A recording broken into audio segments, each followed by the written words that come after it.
With the undefeated Raptors Uprising taking on the impressive Hawks Talon GC, NBA 2K League fans will be treated to an exciting matchup between two teams that are a combined 8-0 since the 6th of May. While both rosters are known for their explosive playstyle, it's the team up north that have taken center stage to kick off the year, turning heads every night they play.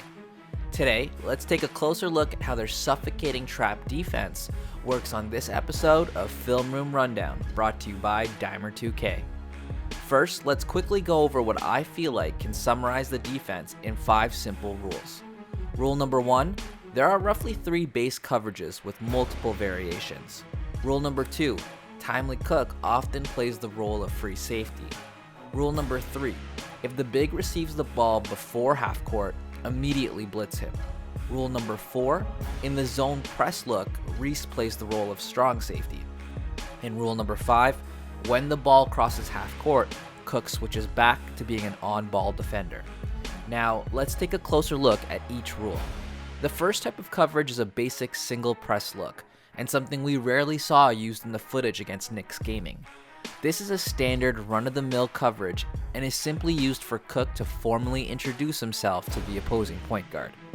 The second coverage is their two-man press, with Kenny actually providing the initial pressure 90% of the time, and Timely Cook playing the previously mentioned role of free safety, which allows him to use his IQ and timing to freely roam the court and wreak havoc. The back end of this defense can vary, but usually involves legit playing the half-court line. And finally, the third coverage is what we call the zone press, and something that Scott Cole and Dirk recognized as almost a type of matchup zone on the broadcast. Think Syracuse Orange or the 2010-2011 Dallas Mavericks. Whenever opposing teams bring 4 into the backcourt to relieve pressure, the Raptors counter with this. Legit and Reese mode play high, with Reese now strictly playing strong safety and is dedicated to the right area below the half-court line.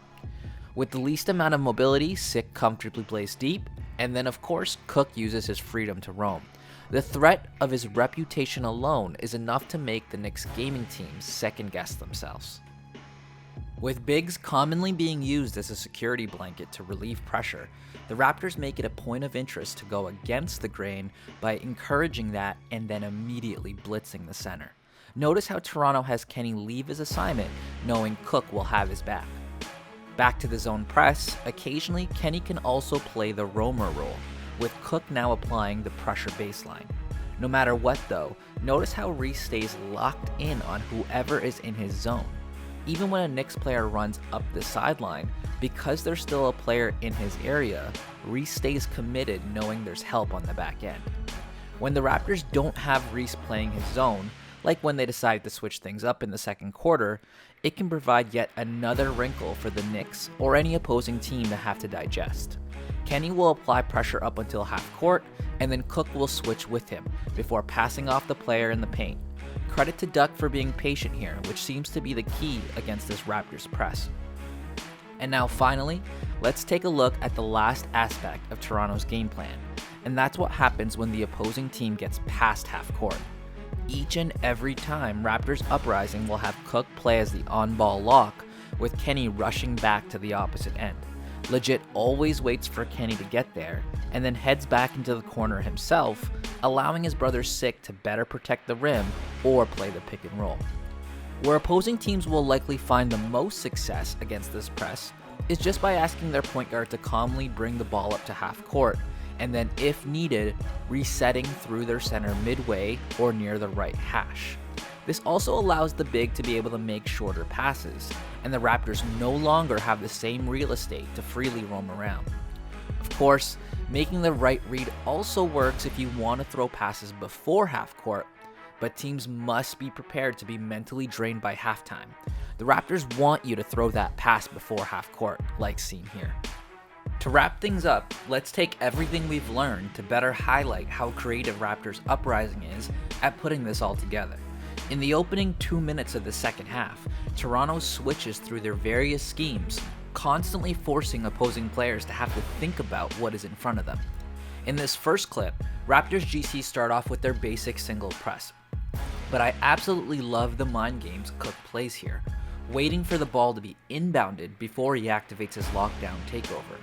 But furthermore, while most casual players and maybe even some of Cook's fellow lockdowns might apply pressure right away in this scenario, Cook allows the Knicks to come up the court instead. Doing what isn't expected is a great way to keep opposing teams on their toes. On the next possession, Toronto goes to their double press coverage, but with Reese playing deep corner. And then on the very next possession after that, the Raps are back in their zone look and once again encouraging the pass to the center before immediately bailing to blitz it. And then finally, Toronto goes back to their basic double press. So there you have it, folks. That's a deep dive into the Raptors press. We're all looking forward to seeing how Hawks Talent GC handles it tonight. If you've enjoyed this video, feel free to like, comment, and subscribe, and thanks for watching.